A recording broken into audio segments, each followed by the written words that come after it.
Growing up, my dad wasn't in the picture. As a kid, I always yearned for a father figure. Now that Forrest is older, I want to make sure he gets my input, even when he doesn't want it. So why don't you pull up a chair and join our fireside chat? And we're live. Another fireside chat. We got Forrest here. What up? And his mother, the true Mrs. Caveman, is in the studio. Hello, hello.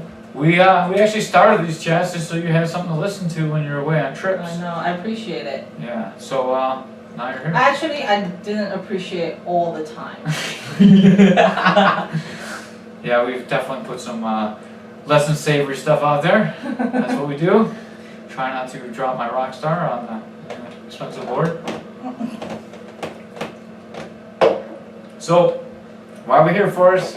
Today we're talking about the reopening of schools. So we've got a student and we've got two parents, so, we figured it'd be a pretty interesting conversation to have. That we've already had like about 18 times, and now we're just putting it out there. Yeah, well, we figured out a lot of people probably having these same discussions and problems at home, deciding what to do with their kids, and how do you feel about it, Karis? I think it's pretty messy situation. Forrest's gonna help you sell it, Mike, so you don't have to keep leaning forward. Oh, thank you, I appreciate it. Oh, look at that, tech guy. He is the YouTube guy. I think it's been a pretty messy process from all angles. Some of it I think is just the nature of the issues. Some of it, and we'll get into it. But I think it's pretty messy. I think it's a difficult decision for parents at this point to send their kids back or not. Everybody has a lot of concerns. So I'm sure in this podcast we'll talk about how we are handling those concerns ourselves. Send it back, it's fake. No, I'm just kidding. It is not fake. It's not fake. COVID is real. Just like we did land on the moon. We did not land on the moon, but that's A another different topic. podcast? I will not agree with you on that one. Okay. How do you feel about going back to school, Forrest? Do you feel safe? I kind of feel safe no matter what. I don't know. I don't really care. Like I do care, but at the same time, I'm not super duper afraid because Super duper does save you more. I'm not super afraid because I'm not gonna be in contact with any old people.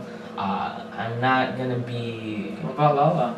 I probably won't be in contact with her because now I'm taking the metro bus and I'm probably gonna end up going straight home, and I can go straight home if I need to, so I can avoid contact with older people, and some sickness has already been passed through and we got past that pretty well. So whether it was COVID or not or whatever it was, I'm not super afraid. Yeah, I suffered some very COVID-like symptoms, and we were not able to get tested, but we were around people with COVID, so it's very possible that I had COVID. That made everyone quiet. I'm the sickly one in the room. Boo, boo, COVID germs on you! Let's run out of here real quick. No, just kidding. If you had it, we probably all had it. I think most of the problems that I have with it is just it's so poorly organized. That's what I'm more worried or more frustrated about, is just the way it's been handled. But you are not going back in class, so... No, we're starting remote, and the rumors are that it's gonna maybe go to a hybrid in October, or maybe have more stuff ready by October, but whatever it is, it's not been organized well.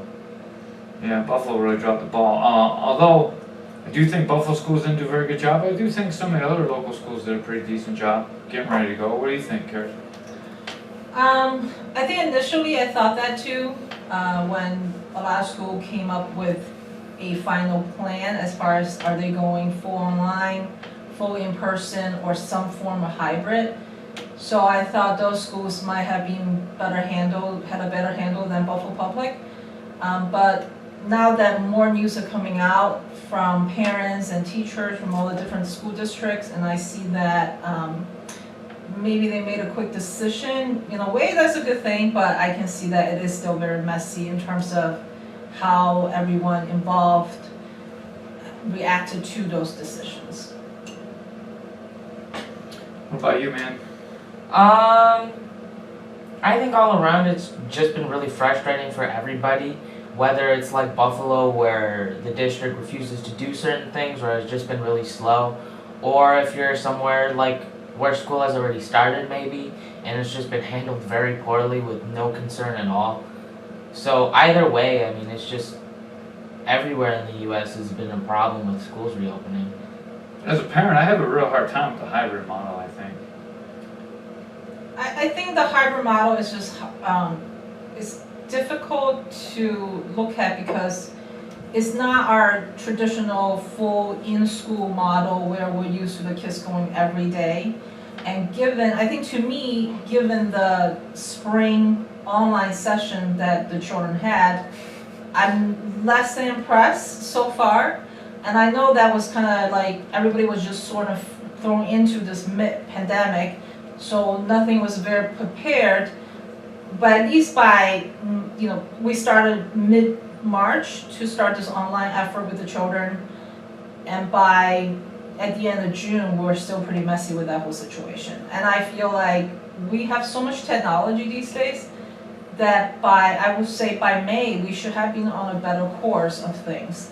But that didn't happen, so I'm leery, and that's my biggest concern in terms of online learning in the fall is the quality of the online learning. And I think by combining those two things where you have kids going to school a couple days and then doing online learning a couple days is something that we're unfamiliar with, so I think parents have their own concerns. Plus, to me, it's also not only the quality of the online learning, also how are schools being cleaned when you have different groups of kids coming through.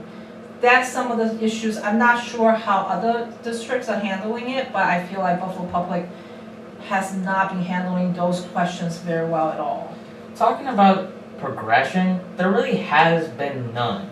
Like my mom said, we started mid-March and by June it was the same. And then in July, nothing happened. And we didn't start working on this until midway through August.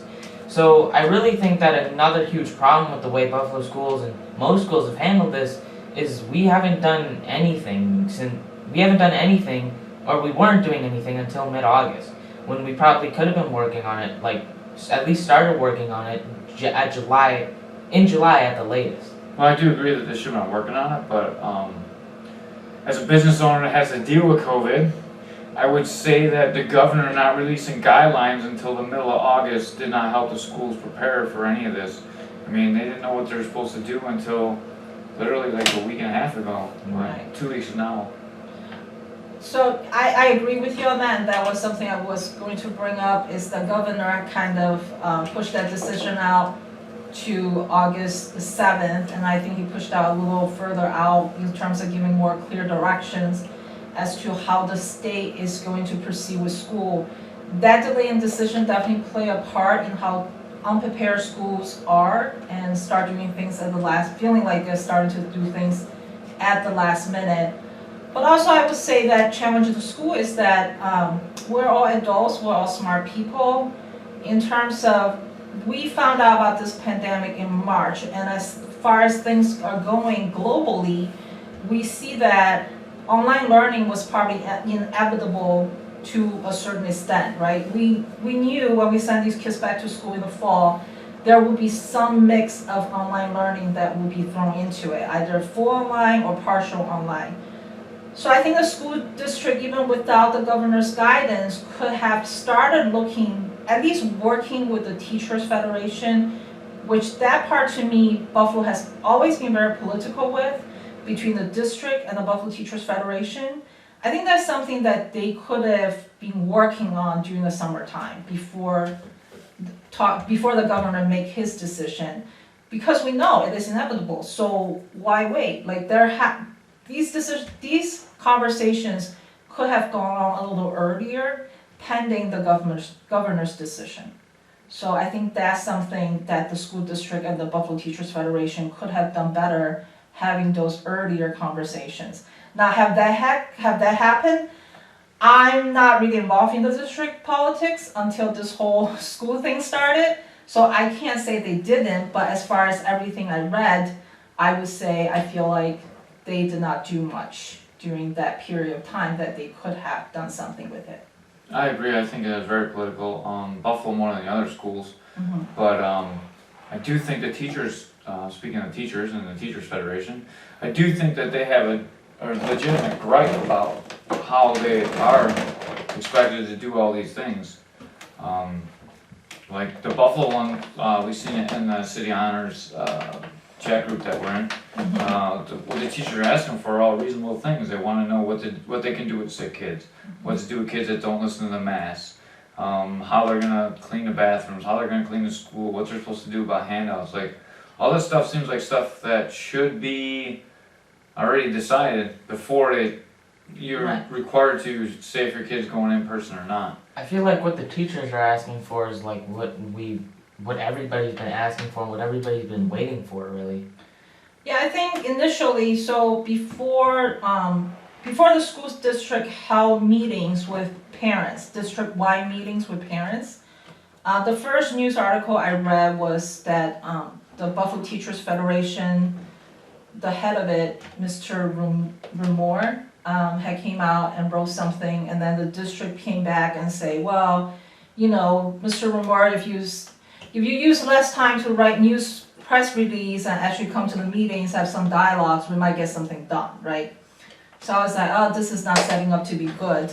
But then later, when I actually went on the BTF website and read what the teachers' concerns were, and I was mind-boggled. It's like those are the same questions that parents still have, Right.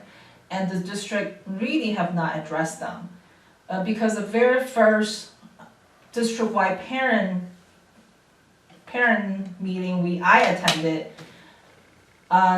Dr. Cash spent a lot of time talking about the plan that was actually pretty much rejected by the governor's office. That plan basically gave out 3 options, but the district has not decided which options to go with. He spent over an hour talking about that. The format of the meeting is also off Facebook Live, so asking questions was very difficult.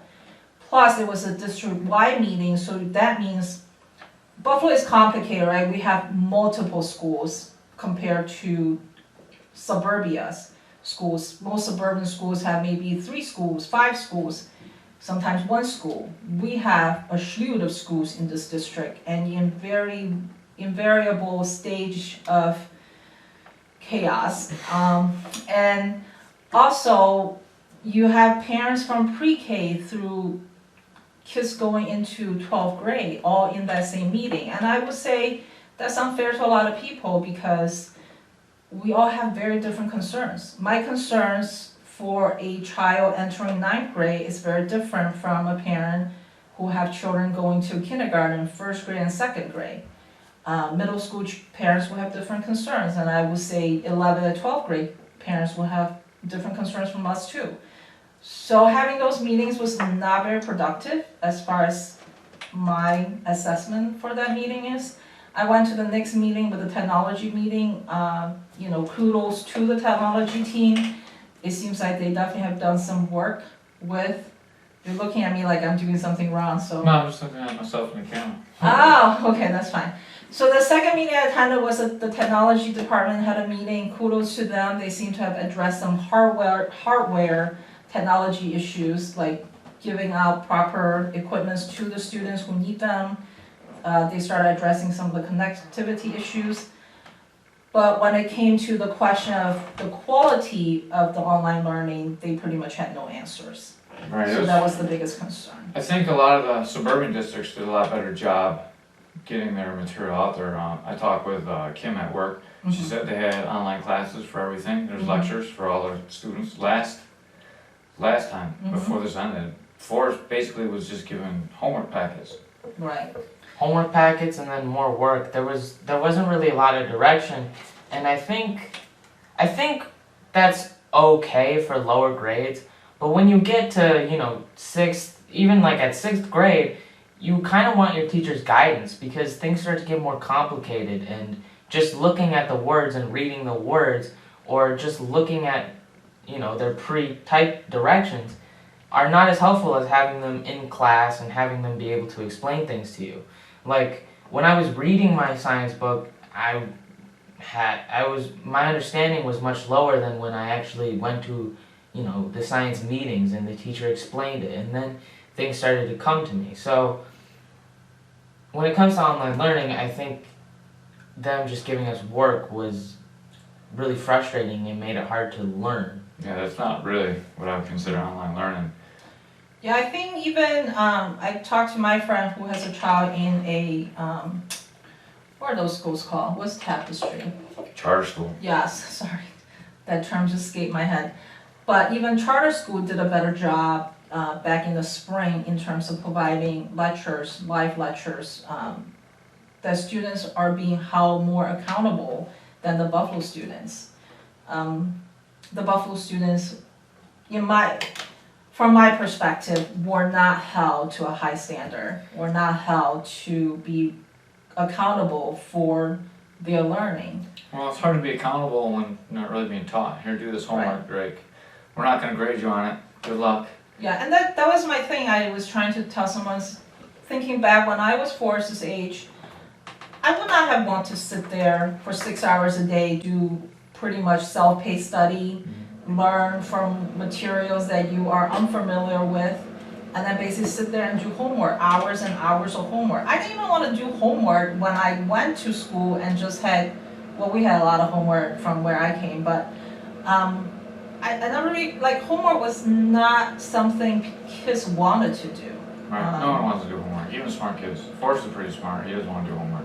Right, and I do think when you're looking at math and science, those unfamiliar concepts really needed some teacher's guidance. And in terms of ELA and history, I think kids in a lecture having teacher-guided discussions help so much with that kind of learning than just sit home and read your history book on your own. Sounds good. I'm going to circle quite quickly back to my problem with the hybrid learning is that you have to find something to do with your kid. Childcare. Yeah, it's pretty tough. So you're stuck with 3 days a week trying to find something for your kid and then trying to work that out with work. You got a great job, so you're able to take some time if you need to, right? But I don't have a great job. If I don't go to work, I don't get paid, and I will probably get fired. Right. So, like, there's no way. They already told us at our job to not expect any extra time off, to just be able to work. Yeah. And on that note, I would say we have a great kid. Because in conversation with some colleagues, I have said, people ask me, okay, so now do you have to take time off from work now that your child is going full online? And my answer is no. If he's going full online, he's quite capable of handling his own work. I expect him to be responsible enough at this age to get up to attend his classes on time, even though it is online. But I know friends and colleagues with children of similar age has said, I can't trust my child to get up and do his work if I'm not there to supervise it.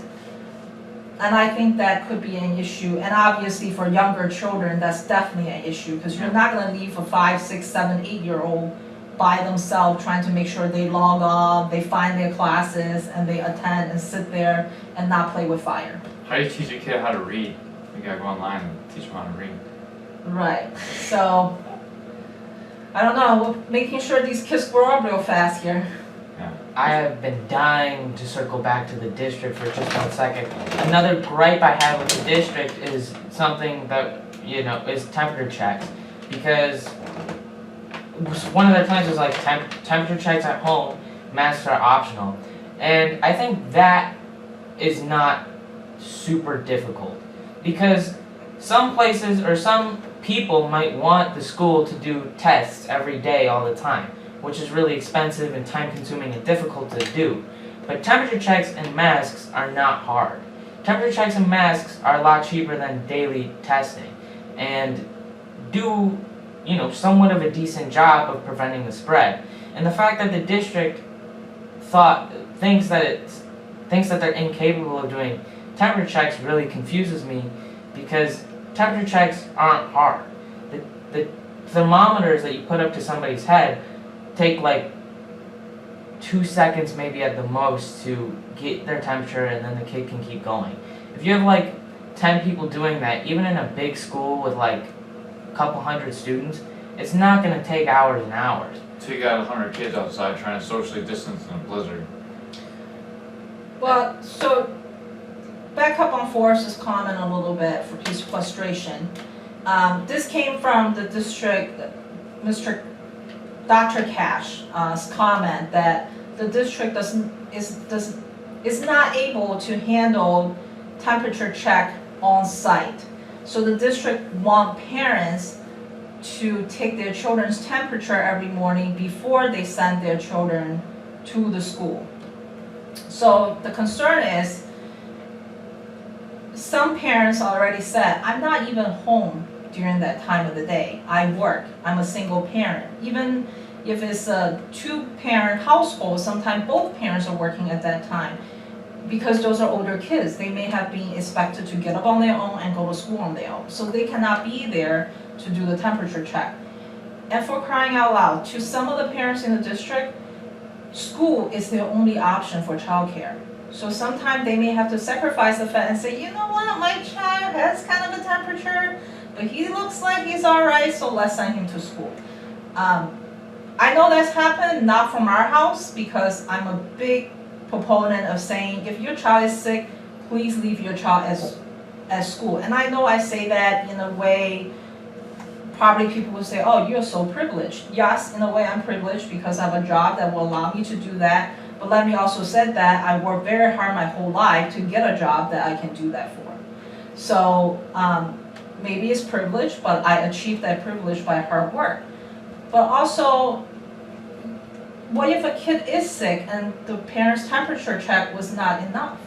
School needs to be responsible for a temperature check. And to your comment, what happens when you have 100 kids waiting outside? So most schools have multiple entrances, so you can station multiple teachers or staff and multiple entrances to take temperature.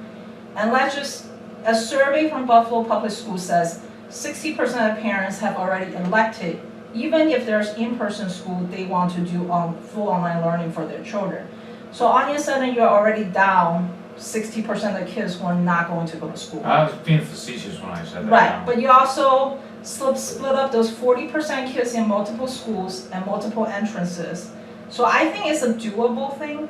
I know you're being a little facetious. I'm more commenting on Dr. Cash's guidance. You have to do that anyways. Like, right. That's clearly stated in the guidance. They have to do temperature checks at the entrance of the building. Right, so that I think is kind of silly situation on that one. And even if you are being facetious, it's a counterpoint that some people will make seriously and argue for. And I just don't think that's a very strong We're in one. Buffalo, you stand outside all the time. It's not that big of a deal. Like, Correct. Plus, like I said temperature checks and masks, and about masks, I don't think that's super difficult either. If you give a kid a mask and tell them to hold on to it, I mean, little kids might lose it and stuff, but it's still not as time consuming or as expensive as getting daily testing. So I think with just masks and temperature checks, you can avoid a lot of the spread. It's not going to stop it completely, but it does do a good job. And I would be hard pressed to say at this point if there are households who still do not own at least one mask to cover a child's face. Maybe there are. I'm not saying, again, maybe someone listening to this will say, you're privileged, you have face masks at your house. So like, I don't have to wear face masks. This is America. It's not that they're privileged. That's what I was Well, doing. There's a lot of kids that go to school to eat lunch. There might be a mask problem with some kids. Right. So, I mean, you do have to watch out for that. So, yeah, and schools are, I know schools don't have a whole lot of money, but kudos to our county executive, Polenkar, who has said he's going to take money out from the CARES Act to pay for some of these PPEs for students going back to school, so kudos to him. And I think I think masks, yes, I know a lot of people argue saying, well, I don't have to wear a mask, it's my right not to wear a mask. Well, it's also the school's right to say then your child cannot come to school. It is also, personally, I don't think mask is 100% in terms of preventing the spread of the disease, but I think mask is better than no mask. And I do believe it is also a respect thing. be respectful to others, because maybe your family has not had anybody who are sick. Your family does not have an elderly person who might be dying from some kind of disease, but your friend's family might have a person like that. The teacher's family may have someone like that. So maybe it's just something we have to consider, be respectful to each other.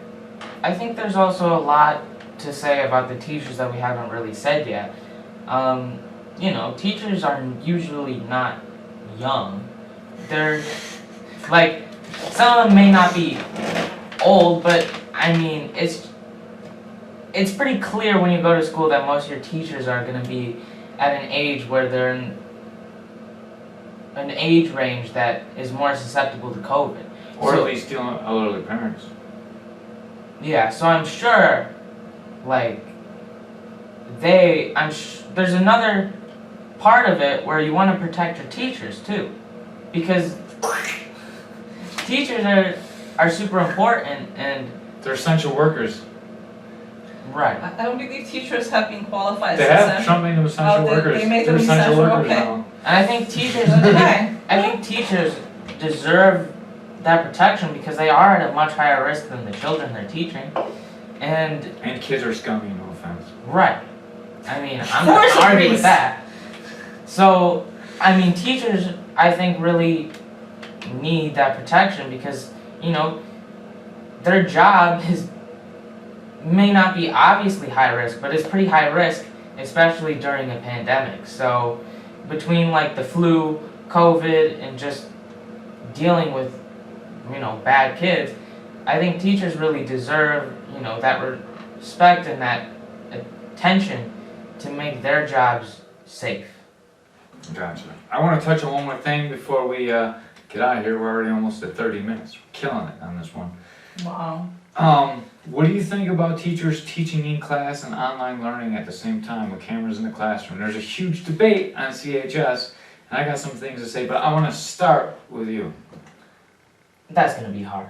I think the teachers that did do meetings online did a very good job, especially with limited resources that weren't given by the district. They just did it, you know. So I want to clarify a question a little bit because you're answering a different question, which is okay because I didn't make it very clear. I'm talking about in class, in a regular classroom, with kids in the classroom, teaching the class and the online class at the same time. Okay. I'm just making the point that it's gonna be difficult, but they can teach online really well. But if you try to teach online like that while also teaching a class, teachers are gonna go nuts. I mean, you can't deal with kids in school that are, you know, that you have to worry about, and kids online. And granted, the kids online might not be causing problems in the classroom, but you still need to take care of them and make sure that they're learning, because that's a teacher's job. So I don't think that's really feasible, but I think maybe an alternative is to do pre-recorded classes or to separate the times. Like maybe you have a shorter school day so the teachers can do hybrid stuff at another point, which would probably mean you'd have to cut out classes like gym and art just to make sure I that, already got to cut out gym anyways. yeah, to make sure that like gym Actually, I art, don't think they do. I think most schools are going full gym class. like gym, art, music, all the classes that aren't the core subjects would probably have to get cut for that to happen. But I think really the only alternative is either pre-recorded classes or doing hybrid and in school at different times. Karis, your thoughts? Oh, so this is something you and I actually discussed before, and I heard your points, and I definitely taken your points and thought about how my points, how we were different in our perspective on this.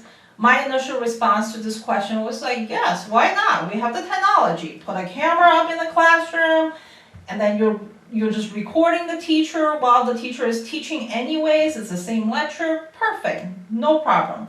And you have mentioned a few points, and I go back to think, well, why does Jeff say that? And I look back, and why didn't I think about those points? And I know people will be more clear once you talk about it.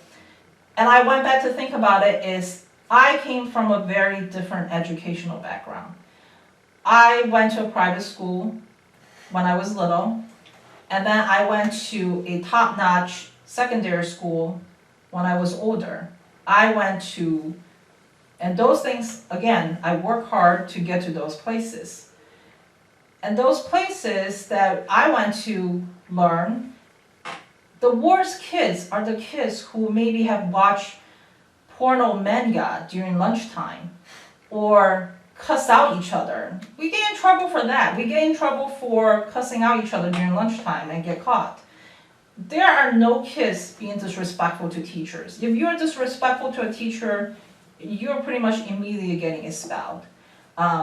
Hitting a teacher, biting a teacher, forget it. You will be done. We never had that stuff happen. Classrooms are usually very ordered. A teacher comes in, you bow, and you go into lesson. Kids are usually very quiet. If you don't like a teacher, you may mumble something to your neighbor. You are not gonna shout it out loud and call your teacher a bitch. And you're not gonna walk up and slap your teacher because you don't like your teacher. You're not going to say disrespectful things to your teacher out loud. You're not gonna do disrespectful things to your teacher just because. That's why when they say, why can't teachers just put a camera in there and teach the kids online and in classroom at the same time, my initial action was, why not? Right? It's easy. And then you provided your points to me, I was like, well, that is true. And that's because I didn't go to schools, and also I came from a different cultural background. I came at it from a different time. I am old. Things are very different. And so those are the things I wouldn't initially think about because I didn't experience those type of classrooms. So, Kara's kind of stole my thunder a little bit. I just I'm made sorry. a few points. It's all right. I was like, someone's gonna hit, punch, kick, stab, or shoot a teacher just to do it on Zoom and get the cred just for beating up a teacher. They're gonna be loud and obnoxious in class just to get the cred. People are gonna do that anyways. And the other concerns I had are parents are very touchy these days. So what happens if a teacher sneezes and the mask comes down, or they bring their mat down for a second and there's a picture of them with their face online?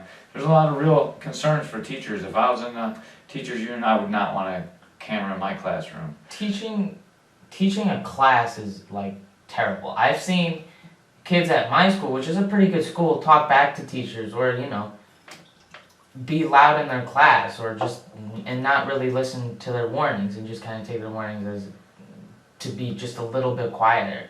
Like, teaching in an American public school means that you have to teach and you have to watch the kids and you have to sometimes talk over them, or you need to bring them aside. And then you have to do all that while also helping the kids that need extra help.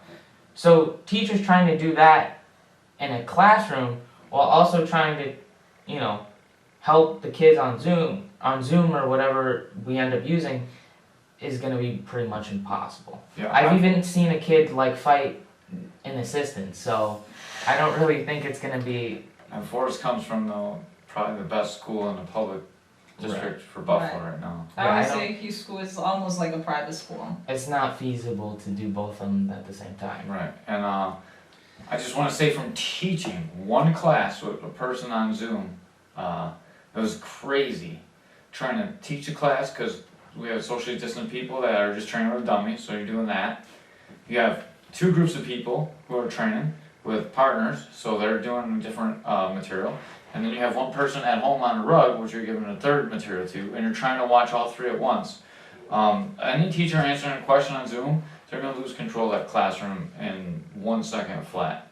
And I just don't think it's a very viable way to have it be taught. I know there was a huge discussion about it on CHS thread, so I wanted to bring that up. I think even if kids were perfectly behaved, it would still be very difficult to do both, because you're teaching in two very different ways. When you're teaching online, you have to share your computer screen. Teachers have to share their computer screen and look at the people and talk to the people and answer questions on Zoom. In a classroom, they're going to be pointing at the smartboard and coming over to kids, trying to teach those kids and doing demonstrations and stuff. So trying to balance both of those is going to be super difficult, even if kids were perfectly behaved. Alright. Like when I went to school. I just want to say this pandemic, real or not real, because I know a lot of people don't think it is real still. Real or People not are not real? dying. It's just bad. You just get sick. Blah, blah, sick, blah. So I'll just say this, this pandemic, real or not real, exposed a lot of the issues we have in our society today. Things that we didn't think about, things that we did not give a lot of focus on. They are not all service in front of us, and we have to find quick resolutions for them. I don't even remember the exact quote from this economist, but basically that's the gist of it. A crisis, a pandemic will always expose some of the weaknesses we have in our society that we really need to be addressed. The only problem is, well, not a problem, but just remember, the reminder from that quote is the solutions that we come up, the ideas that we have is from the people, I'm probably paraphrasing this horribly, that is from the people that we have available right now. So I think his idea is like, be careful of the solutions that we come up with during a crisis or pandemic, because we don't always have the best people at this time to address these issues. All right, I'll give my quick wrap up, and then it's your show. You get to wrap up, the final wrap up. I just want to say, I made this post in the CHS thread, but I think it's something that we should get out there as much as possible. We're all in this together. We need to be good neighbors to each other. I see a lot of bickering back and forth. What's right for some kids is going to be wrong for other kids, and they're going to do whatever they do. There's not too much we can control. We can make our suggestions, but after these suggestions, we got to work together. We have all this technology to help each other. Let's make sure we're helping the kids that are falling through the cracks, because there's going to be a lot of kids that fall through the cracks. And like, if you get a chance or you know someone that's hurting, let us know. Maybe we can help out. We can do something. And if more people have that attitude, we'll get through it. I mean, when there's a huge blizzard, you see everyone shovel each other out in Buffalo, and we're a city of good neighbors, and we need to make ourselves a city of good neighbors. Even with the school, it's frustrating, and you want to punch someone in the face. But you know, the best thing you can do is help someone out, maybe make their day a little bit better. We're pretty lucky that we're able to get it. Maybe we can give someone a ride, we can do something, right? So if you need any help, make sure you contact us. Right. Your final thoughts, Forrest. Just on that thought before you do, so talking about helping each other, giving rides to your friends, and I know sometimes you're very hesitant in exposing your mom, but I'm more than happy to help anyone with a language need, in terms of translating things or teaching someone Mandarin, because that is actually a language course at Forrest School. There, I have also a little bit of counseling background, so I'm $912 an hour for Chinese lessons.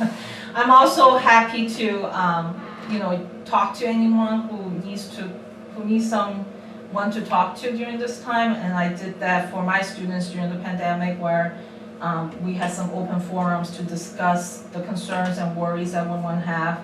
I had a student who lost 2 people in 1 week during the pandemic, and that was very difficult, so we had an open forum to actually address some of those feelings. So if you guys are in need, again, please let us know. We're more than happy to help people out to our best abilities. Alright, so I'm not gonna get all somber and sad like my 2 parents over here. I wasn't Not sad, we're just being nice. I was somber. Remember, it is a pandemic, so we need to stay safe and we need to help each other out, do whatever we need to do. But if you're still listening to this point, then you're a real trooper. Thank you for listening to this podcast. Eat some dirt. Sure. And while you're eating dirt, don't forget to hit that red button and the gray button with the thumbs up. It really helps us out. On a more serious note, we are trying to, as soon as we hit 1,000 subscribers, we'll do something, I don't know. You know, we're about 1/5 of the way there, so I think we can make it. Forrest will buy you a rock star. So if you want to really help us out, try to get us to 1,000 subscribers. Hit the big red button that says subscribe. It's a little red button, but hit the little red button. It should be impossible to miss. Hit the bell while you're at it. Yeah, so thank you for watching, thank you for listening, whatever you're doing, Podbean, YouTube, whatever. It's right there. It's in the bottom right corner. I can't see what I'm I pointing hope, I at. hope you're pointing at the wrong corner. Yeah, I hope so. Oh too. my Really gosh. funny. Yeah, I But did that in the anyway. last video. But anyways, thank you. And Check out our TikTok video. And if Yes. you're a returning Rumors do TikTok. And if you're a returning if you're a returning subscriber, thank you for watching our stuff. You know, this is something that we really like to do, and we want to be able to do more of. So, if you subscribe and like the videos, then you're doing a good job. Keep doing it. Please leave comments if we didn't address your topic. Yeah. Yeah. And then we can do a whole nother podcast just for you. All right, we're out. We're at 40 So, minutes. so before we go, can I just share my story about eating flies? I guess. Flies. So, all right, I was listening to Anna Faris's book. You know her. You had a big crush on her. I don't know. She's a girl from Scary Movies Oh yeah. with the big eyes, Uh-huh. and she was married to Star-Lord Chris Pratt. Oh. They're divorced now, unfortunately. Oh. She has a child. He's remarried, so I'm out. But anyway, so I was listening to her book. Apparently, on one of their dates, Chris Pratt goes and swat a fly. So this half that fly was on the table. Anna Faris decided that she'll take a chance. She picked up the fly and ate it. So she said, I took a chance. It's either gonna gross him out or he's gonna love it. And apparently Chris Pratt loved it. Then Anna Faris ate a half that So if fly you're a on the day. subscriber to Caveman's Corner, get it. If you need to get a guy, just eat flies. He'll love that. He'll love you. He'll It didn't work out so want to good. marry you forever. You didn't want to marry her forever. Well, at least you'll be married for like a couple years. Do you Better know who than he's nothing. married to now? I don't know. Catherine Schwarzenegger. Who's that? The Terminator's daughter, right? His Yes. daughter? Is she hot? She's pretty hot. Yeah. Good. Good for him. All right, that was So my if you're a story. subscriber of Caveman's Corner, try to become Star-Lord in the Marvel Cinematic Universe. The girls will love you. After 1,000 subscribers, Forrest will eat a dead fly. No. Half that. After Half 1,000 that. subscribers, Caveman will eat a live fly. Yes. If he can catch one. Yeah, I'll be like the dog. Chopsticks. The dog. All right, we're out. We got 2 podcasts coming up. The dog one, and then our video game review. We're out. We're never gonna get to the dog one, by the way. We're doing a dog one. Don't hold your breath. We're doing a dog one. Love you guys. Bye. Peace. Thank you for having me, guys. I'm out. Kill a camera.